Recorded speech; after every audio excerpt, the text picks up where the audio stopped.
Putin tez orada o'ladi va hammasi tugaydi.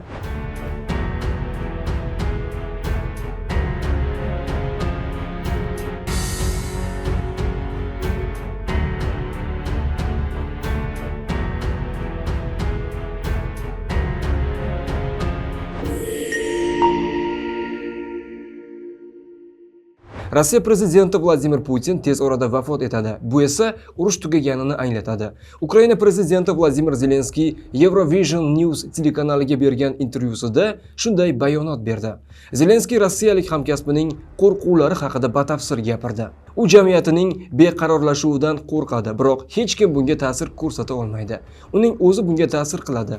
Iqtisodiyoti, sanksiyon siyosati va hududlarining barchasini nazorat hamda himoya qila olmasligi bilan. Agar bizning hamkorlarimiz o'z kuchlarini to'liq namoyon etsa, turli kuchlarning birlashuvi bunga yanada turtki beradi.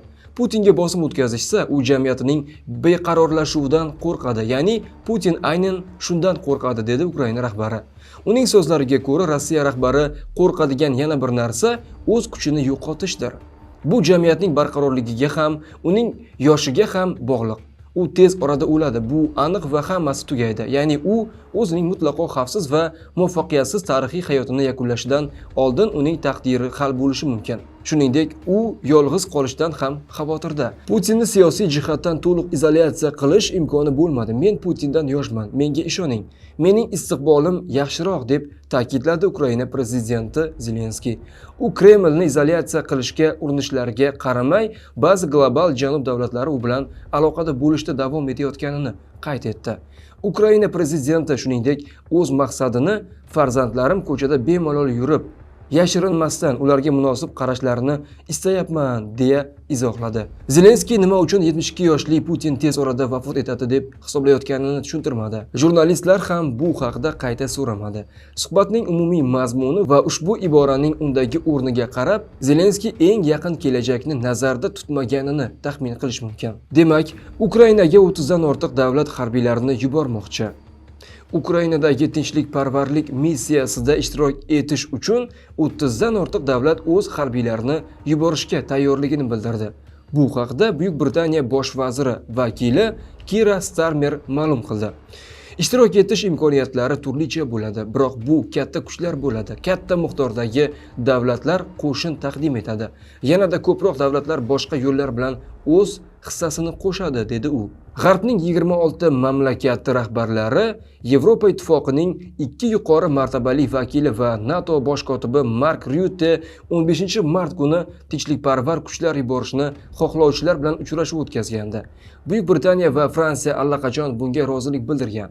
Ukraina prezidenti Vladimir Zelenskiy avvalroq Rossiya bilan 30 kunlik muddatga o't ochishni to'xtatish bo'yicha kelishuv tuzishga tayyor ekanini aytgandi, ammo bunga erisha olmadi. Rossiya Ukrainada NATO askarlarini joylashtirishga rozi emas. Rossiya NATO davlatlari askarlarining Ukrainada joylashtirilishiga rozi bo'lmasligini bir necha bor ta'kidlagan. Rossiya tashqi ishlar vaziri o'rinbosari Aleksandr Grushko Izvestiya nashriga bergan intervyusida buni qayta tasdiqladi. U o't ochish to'xtatilganda NATO va Yevropa ittifoqi davlatlaridan Ukrainaga tinchlikparvar kontingent yuborilishi o'rinsiz va bema'ni deb hisoblashini bildirdi. Rossiya uchun NATO kontingentlari Ukraina hududida qanday nom ostida joylashtirilishi Yevropa ittifoqi, NATO yoki milliy sifatida bo'lishi mutlaqo ahamiyatsiz. Agar ular u yerda paydo bo'lsa, bu ularning mojaro zonasiga joylashtirilganini va ushbu kontingentlar uchun mojaro tomoni sifatida barcha oqibatlarni keltirib chiqarishini anglatadi, deya ta'kidladi Grushko. Starmerning vakili Rossiya tomonidan o't ochilgan taqdirda tinchlikparvar kontingentiga o'q uzishga ruxsat beriladimi degan savolga shunday javob berdi. Eslatib o'tish joiz, Rossiya qo'shinlarini kiritayotganda Ukrainadan so'ramagan edi. Biz tezkor rejalashtirish bo'yicha yig'ilishlar o'tkazmoqdamiz, deb qo'shimcha qildi u. Shuningdek, Makron Ukrainaga qo'shin yuborish Putin bilan muhokama qilinmasligini aytdi. Putin o'z hududiga Shimoliy Koreya askarlarini olib kelganida Ukraina prezidentidan bunga ruxsat so'radimi? Yo'q, so'ramadi. Xo'sh, unda nima uchun Yevropa tinchlikparvar kuchlarini Ukrainaga kiritish masalasini Putin bilan muhokama qilish va kelishib olishi kerak ekan, degan Fransiya prezidenti. Voqea tafsilotlari yanada qizg'in kechishi aniq. Demokrat o'zini kuzatib boring, biz sizga yetkazishda davom etamiz.